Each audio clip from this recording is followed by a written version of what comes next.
Müslüman adam Allah Ta'alaga kıyamada peygambara inanyan adam niyeti salim olmalıdır. Peli salimdir. Fikri salimdir. İçinden aylayıp fikrini aylayan zadi cay bolluğundan min günahı barmarınıp yüreğini aylayandır. Gerçi günah etsedi. Ohum yalnız şahsada günahda da narahattır. Tüs Müslümançılığın alamatıdır. Gülala Türkmen yaşarlar. Günah edip de narahat da öyle. Erkek zenana fark etmiyor. Müslümançılığın alamatı. Kafir adam günah edip de hoş da. Müslüman günah ediyor narahat da öyle. O şu günahdan ayrılışından son kafir adam, Yahuday peygamber tanımayan adam da ola şu günahın iyiliğini yine gidiyor. Müslüman adam yo men inni o günahını etmerin niyada. Yüreğini niyeti peli şu günahı men barmayın can Huday diyada. Kıskacay deyin Peygamberimiz Aleyhissalatu vesselam bir dua ediyenmiş. Elbette hemmemize Peygamberimizin öğrettiğidir. Türkmençe ansatacak. Hudaya hemi işte sonum hayır olsun diyenmiş. Hudaya hemi işte sonum hayır olsun. Türkmen aytmıyor mu? Öngüm olanından sonum olsun diye. Yunus peygamberin kavminin gurrunu iştersip belki Allah'ın kelamının manasını iştersip gelipsiniz. Huday hemmenizin sonunuzu hem işinize hayır etsin.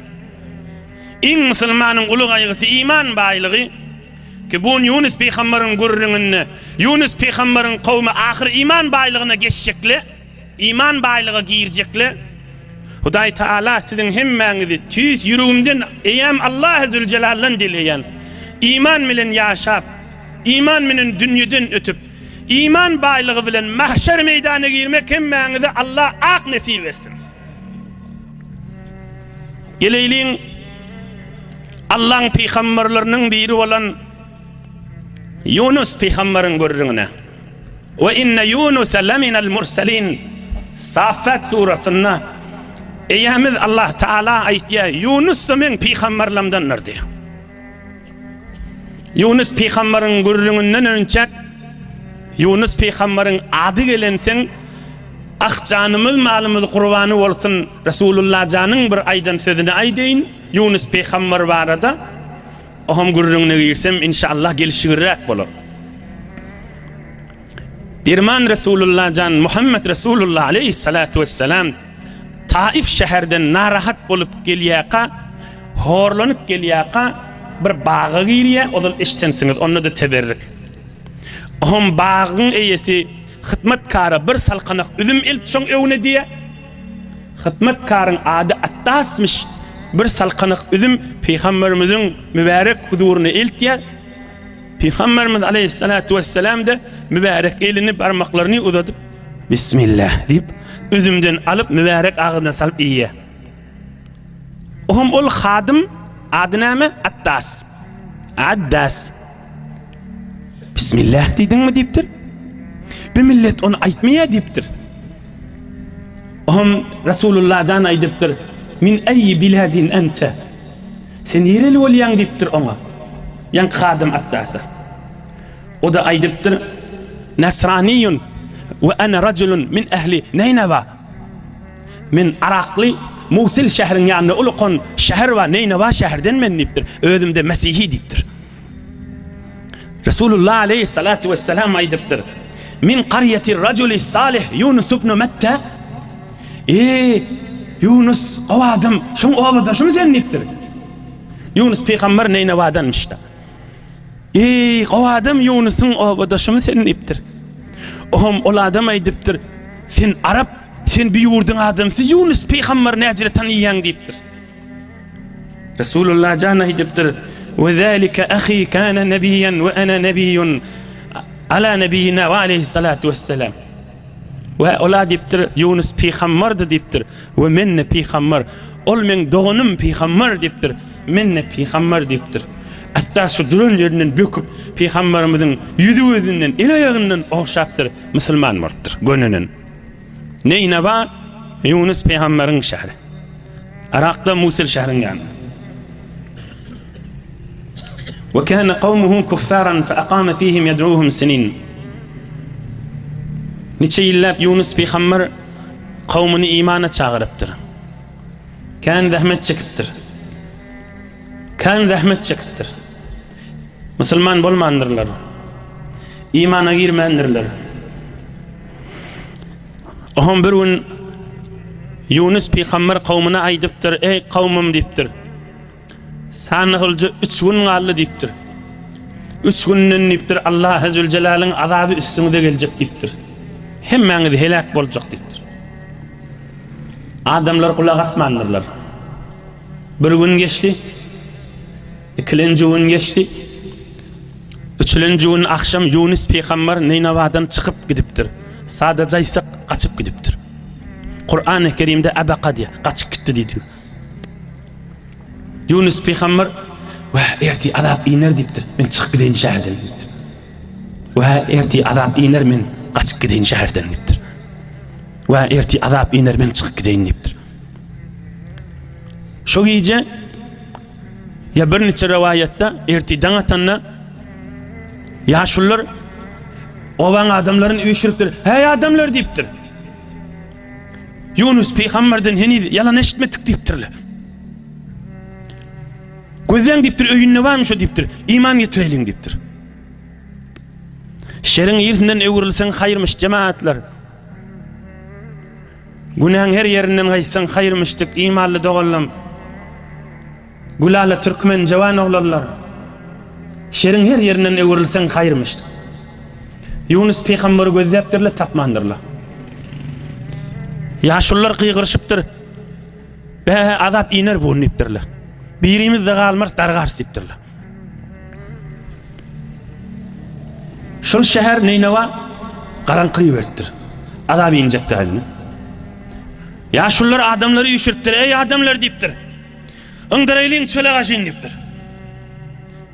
Şehirde bir nefer kalmasın deyiptir. Şehirde çıkılyan yere kenara çıkıp hemmemiz ağlaşaylıyın Allah'tan dileyliyin deyiptir. Allah Azze ve Celle'nin dostu şehirden gitti deyiptir. Ve aydıptır. Her kim bir adamın hakkını yem olsa, zalim olan olsa izine versin deyiptir. Şehrin içinde bir zalim kalmasın, her kim bir neferin hakkını yem olsa bağışla deysin deyiptir. Halal etsin deyiptir. Razı etsin deyiptir.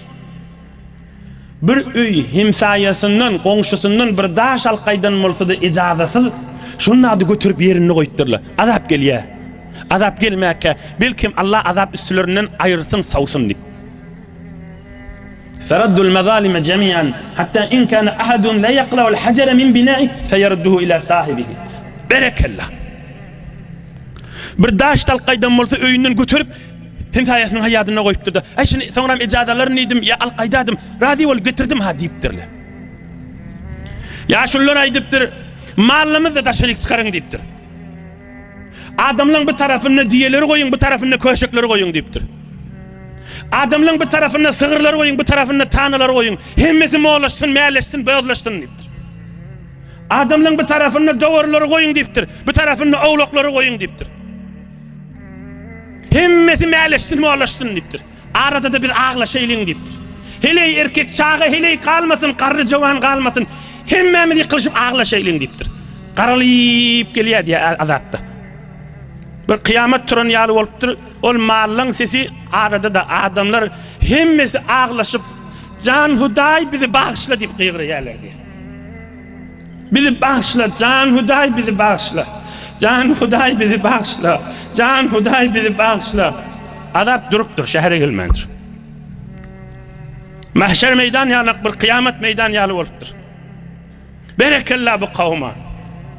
Allah'ın kapısını yıkılıptırla azap üstülerine gelmeke.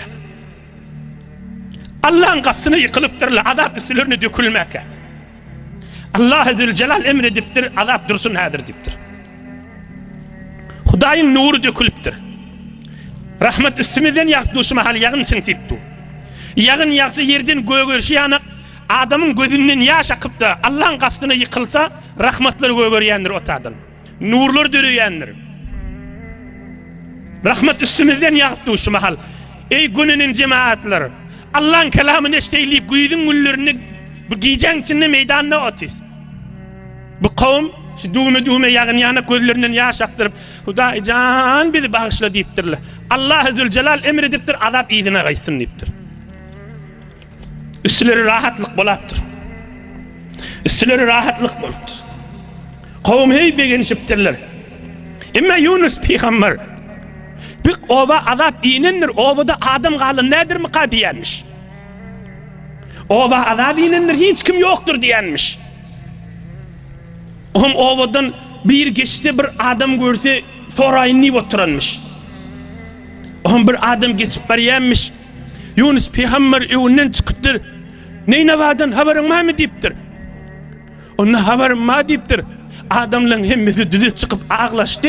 Allah Teala azabı iyiliğine kavdu deyiptir. Subhanallah. Men ne yüz bilin ova varayın deyiptir. Men kefim yalan mı oldu deyiptir.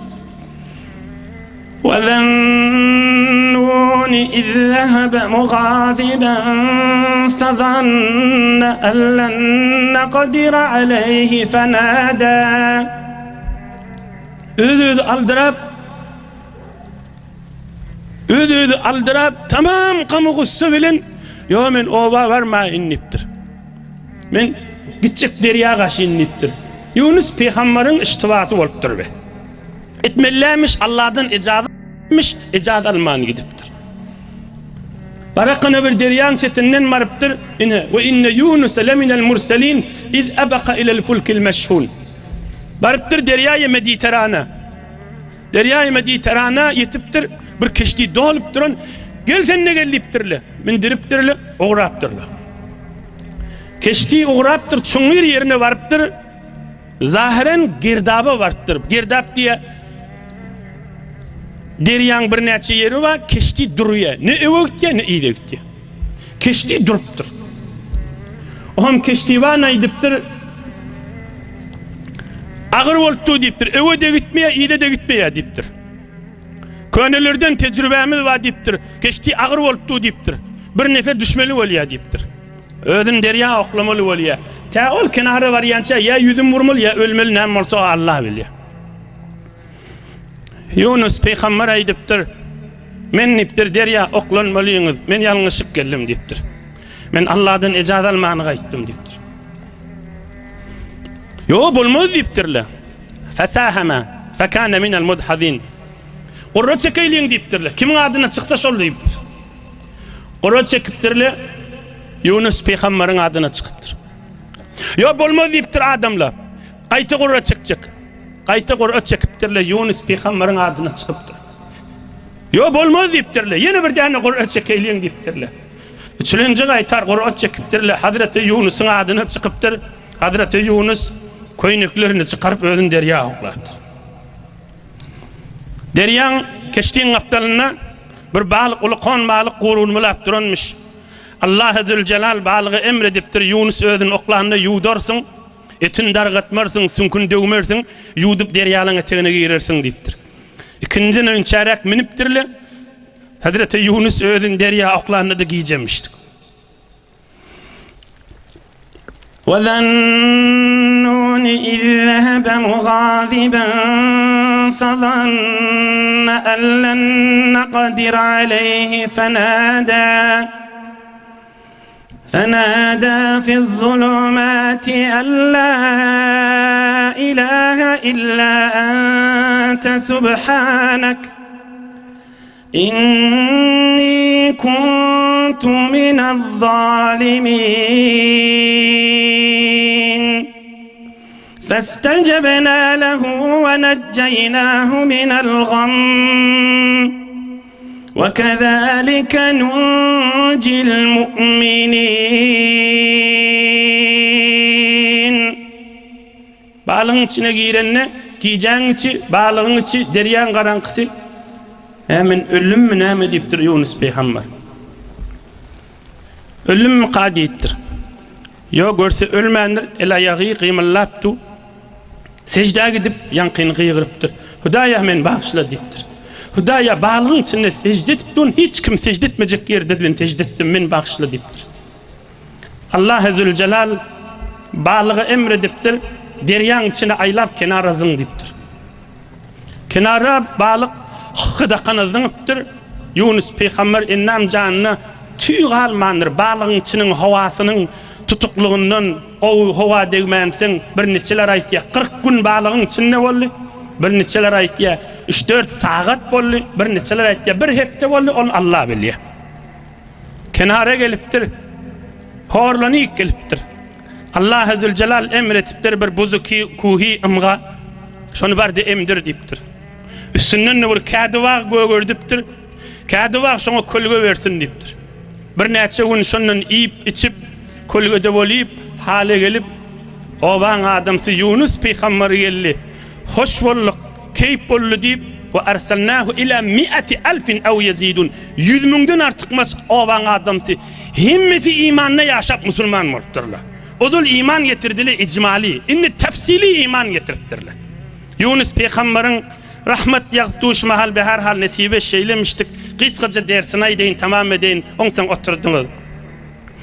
Ey cemaatler, Yunus Peygamber azap üstülerine avanık geliyaka idine gitti. Yani ne oldu? Sonu hayır oldu. Pirleri vurrun edellerine evvel İbrahim Ethem'i vurrun ettiğerler. Cevan oğluyla kulak asın. İbrahim Ethem odul padişahdı. Kan günah ediptir. Tövbetti İbrahim Ethem oluptur. Tövbetti İbrahim Ethem oluptur. Huday Taala'nın rahmetinden ulukon dilemeli zat ine Hudaya men sonum hayır olsun nimel. İmme bir neçe adam ay men cavan vaktim adan çekerdim. Cavan vaktim Kur'an okuyordum. İnne bizatlım qarlı deyse bunun sonunun biderek bolluğudur. Adamın sonu hayır olsun. Ömüm ondan sonum olsun yani.